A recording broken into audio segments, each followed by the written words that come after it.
బంధమంటూ ఎరుగని బాటసారికి అనుబంధమై వచ్చింది ఒక దేవత.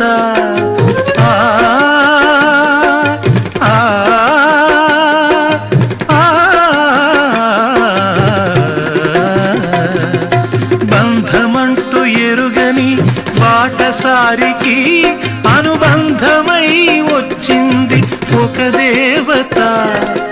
ఇంత చోటులోనే అంత మనసు ఉంచి, ఇంత చోటులోనే అంత మనసు ఉంచి నా సొంతమే అయ్యింది ప్రియురాలిగా. ముద్దబంతి నవ్వులో మూగ బాసలు, మూసి ఉన్న రెప్పలపై ప్రేమ లేఖలు. ముద్దబంతి నవ్వులో మూగ బాసలు.